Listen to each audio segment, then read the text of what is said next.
Welcome back to Old Souls Travel. I'm Turtle, and this is episode 5 of Coach Mac's bucket list. And before we get into Hadrian's Villa and all the special things we're doing this week, I just want to say what an honor it was to take my friend Coach on his bucket list trip, and how much it'll always be in my memory and something that I always cherish. I hope that you guys have been enjoying this so far. And I hope that if you haven't watched the other ones that you go back and see it. Coach is currently on what is probably his last road trip. He will be going into hospice on Monday, but he's going over to see his family beforehand, and he insisted on doing that. And I'm very proud of him, and I'm very, very glad to have known him. We're gonna do something this week that's a little bit different than last week. We are going to put some, let's call them music videos together, and we'll sandwich Hadrian's Villa in between it. But we're gonna start out with a really motivational song, which kind of is the spirit of Coach.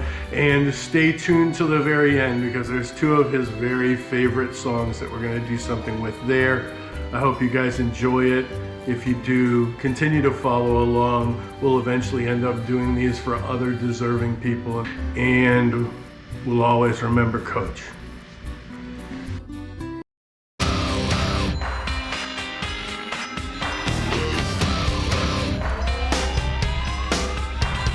This ain't a song for the broken hearted.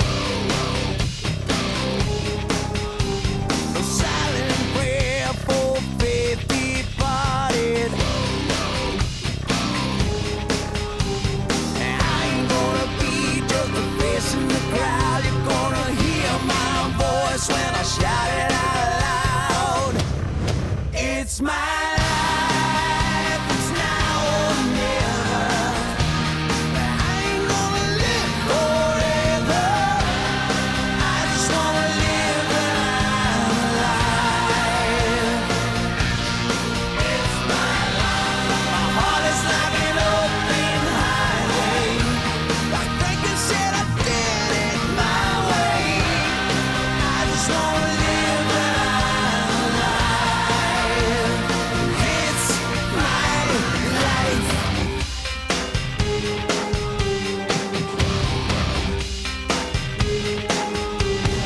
This is for ones who stood their ground. For Tommy and Gina, who never backed down. Tomorrow's getting harder, make no mistake. Look, ain't even look, you gotta make your own breaks. It's my life, and it's now or never. I ain't gonna live forever. I just wanna live when I'm alive. It's my life. My heart is like an open highway. Like Franklin said, I did it my way. I just wanna live when I'm alive.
I had a wish list when I went to Italy and got the opportunity to check everything off the wish list.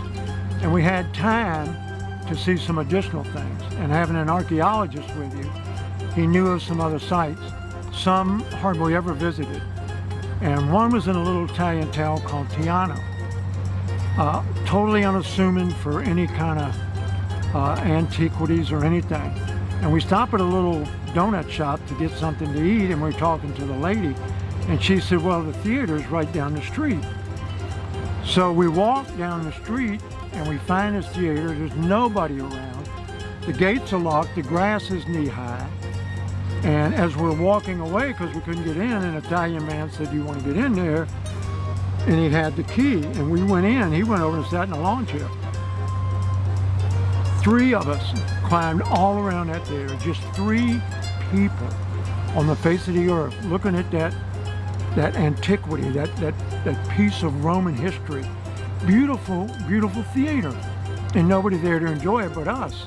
I just thought that was fascinating, that there's so much there in Rome that you don't even hear about, or people don't get the opportunity to see that we did.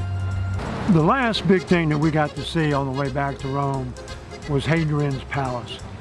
Unbelievable. It sounds very simple, but it was probably sitting on 50, 60 acres with a wall around it. It had barracks for soldiers. It had a hospital. It had a set of baths that were unbelievable. It had a pool where they would have parties at the end, and Hadrian would lay on this marble slab and entertain his guests.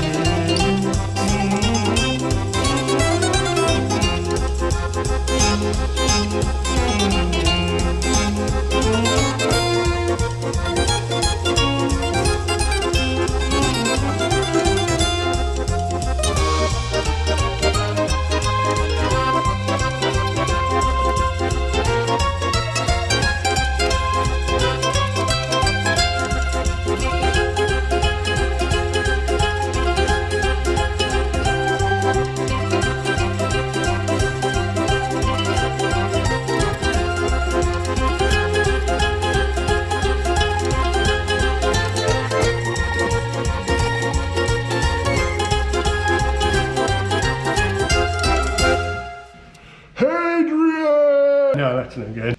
So Hadrian has been popping up in like every imaginable corner of our vacations now, and even really soon. We're gonna go to Cyprus where Hadrian was. We're gonna go to Greece where Hadrian was. About 3 months ago, we were at Hadrian's birthplace, which is just north of Sevilla, and I got to go to Hadrian's palace on this trip, and you could tell he was a very influential person, not only in all the things that have his name on it and that he built everywhere, but his palace was pretty opulent. I haven't ever seen an ancient swimming pool nearly as big as Hadrian's swimming pool. There were ponds everywhere and there were statues everywhere. And it's another one of those UNESCO sites that you know I like and that Coach really enjoyed. And Hadrian also, this is probably my favorite emperor and one that Coach knew a lot about. So to actually get to go somewhere and see his home was really amazing. And you always want to start with, even when you're going to a specific site, you want to talk about the person. And Hadrian was one of my favorites because he was a humanist, he was a mathematician, he was into architecture, and he loved nature. And you can tell that right from entering the main entrance there. You come into what's called the Becile, or Vecile, and this is kind of like the walking garden, and they have this nice fish pond in the center of it. And of course, if you're going to have a fish pond, you should probably surround it with rosemary. And so the smell was just out of this world. And so after the notorious parties that would be thrown here, you could walk, I believe it's 7 laps around this pool was exactly what the physicians at that time suggested that you do in order to be a healthy person. And of course, being healthy is the epitome of being your own art. And one of the things about Hadrian was he loved art, and he specifically loved Greek art. As a matter of fact, he thought about moving the cultural center for all of Rome to Greece, and he built a lot of things in Greece, and he emulated a whole lot of Greek art all over his villa and pretty much all over the known Roman world at the time. And one of Hadrian's favorite artistic things was the male body. He was married to a woman, but that only lasted about 6 months. And then he had a series of lovers, and some of them were women and some of them were men. And Antinous was apparently like the most beautiful man that maybe you have ever seen. And so he ends up with all these statues, and there's even a coin made about him. But the story of why is kind of interesting. So Hadrian eventually goes all over the known Roman world, but he goes to Egypt and he meets this oracle. And the oracle says, hey dude, you're going to die very soon unless somebody who loves you dies in your place. And so Antinous, who loves him, goes into the Nile and drowns himself, and Hadrian's really broken up, and his answer to that, so he always had him around, was to promote him as a god. And so Antinous becomes a god, and there's temples built all over the Roman world to him, and statues, and eventually a coin, which was really cool. And he does hold a really prestigious spot even on Hadrian's villa site where he was buried. Incidentally, Hadrian was not buried here. He was buried in Rome, and we got to see his burial ground when we were there. And we've gotten to see a lot of things that had to do with him.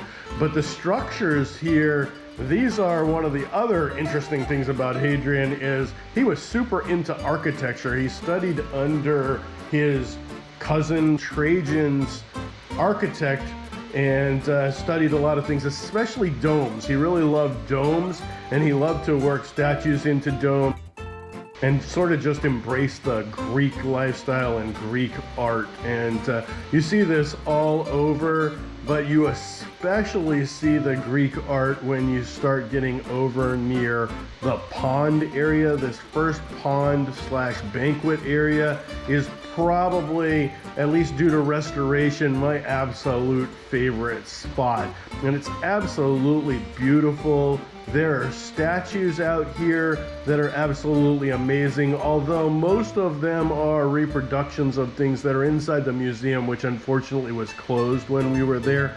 The male bodies that you see here are exposed, which is kind of neat, and they put the bodies in the shape of Antinous' body, and so they are quite sculpted, and you can see why he would have been attracted to someone who is attracted to men. But it's also a really nice place to just kind of sit and imagine what life was like at that time.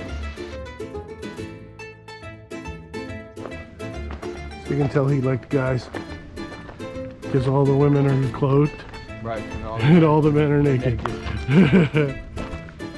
I don't want to see no naked women. A lot of times you get the feeling they had a wife just to reproduce, so they had an heir, not had nothing to do with love or anything else. And that they had their boys to pick everywhere. But this is amazing. I just, you know, we were looking at the little amphitheater and going, here, freaking palace. But you're right, when you phrase it that way, like this guy owned the known world. And it's pretty obvious that he owned the known world. The art was just ridiculous, and the view from the end was like a private dining slash lazy area where he could just relax around the pond and his friends would be close by. And now it's occupied by a bunch of carp.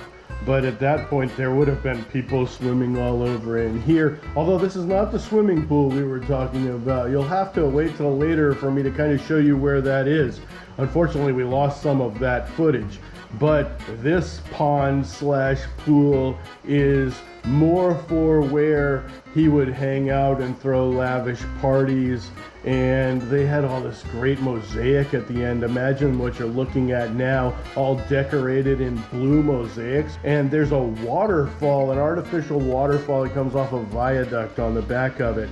And water was really important, and you see that that there's actually 3 baths in the area. And the next building you come to, at least if you go in the direction we go to, is what's called the Great Bath. And the Great Bath is great, but it also is for the less great people. So this is more the common bath. This is where the soldiers would bathe, the slaves would bathe. They had this building that you're seeing now off to the side that housed the soldiers probably, and housed a lot of the materials that got used. And those were right next to the bath and the gymnasium.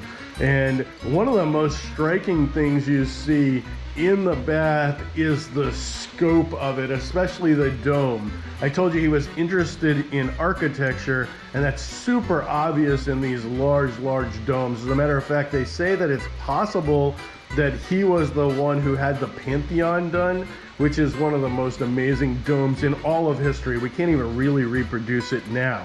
And then you can go upstairs, and you have to go upstairs because they have all these underground tunnels that run underneath it, so that the common people wouldn't have to be seen by the wealthy people when they were actually there.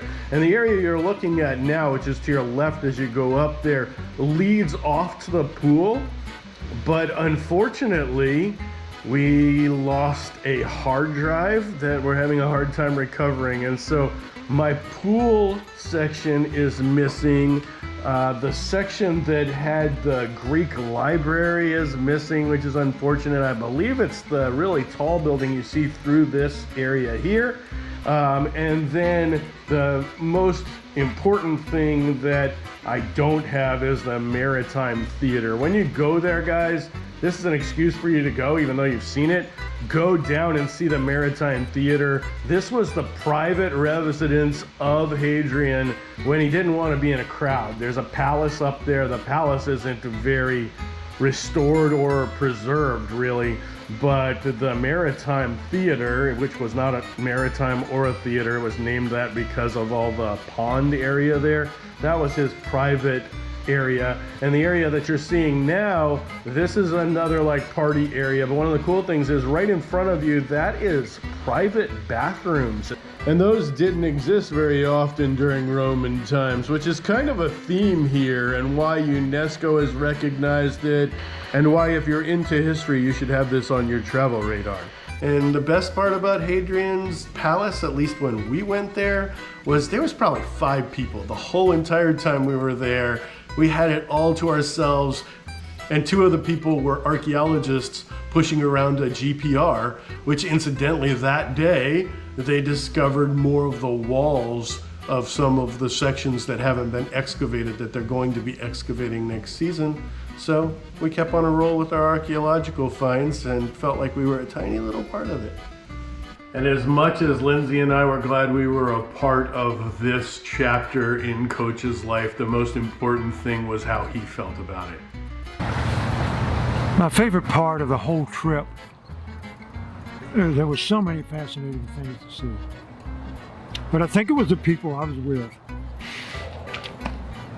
The food, people of Italy.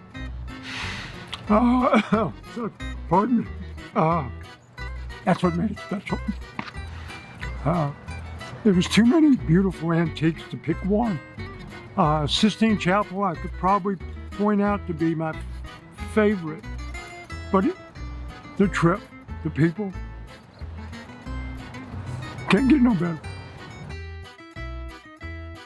I know that we're planning to hopefully do more of these someday with someone else, and we're going to set up a nonprofit for that at some point. Or if we have other friends, or you guys have other friends who really deserve this, well, I've reserved a couple of weeks of vacation between now and when I leave my job in 3 years to actually go on some of these. So hit us up in the comments if you're interested in like nominating for somebody for it, or also if you're interested in hearing more about the nonprofit. I have a little page on my blog, but we'd love to talk about it specifically with you and try to figure out a way to see if you want to support it and support people like Coach going to the places they dreamed of. The other thing I would say is don't just dream. Just go do it. I don't care if you're 15 years old or you're 87 years old. Go do and follow your dreams, and you will be thankful that you did, right, Coach? Absolutely. And thanks to everybody who did contribute. It was very appreciated. Very It made it all possible. It made it extremely possible for us to do things we could not have done otherwise. Help out. You see it, join it, get with Corey, get with Lindsay, make it happen for somebody else. Because trust me, it made a big difference in my life. So if you like this or you like Coach, follow, subscribe, hit the notification button. We're gonna have a lot more of this type of thing. Also, if you like history, we got a lot of history blogs coming up, some cultural anthropology. My son's a big food culinary guy. So we're just having fun on this channel. We're just trying to do what's right for the world. And we suggest that you do what's right for the world at every possible turn. And remember to find yourself on the journey. I was so glad that Coach had the time of his life, and one of the things that I know he wanted me to make sure that I expressed with everything that we're doing with this series is he wants you, whether he knows you or he doesn't know you or you're his closest relative or his best friend, he wants you to chase after your dreams, and he wants you to do it before you retire. Don't put off till tomorrow what you can do today. Make sure that you tell people that you love them, and just be a good human being. Coach is a great human being, and here's hoping that some miracle happens and he can actually get to go back to the fountain again. But everybody keep Coach in your mind and in your prayers if you pray. And thank you for watching this.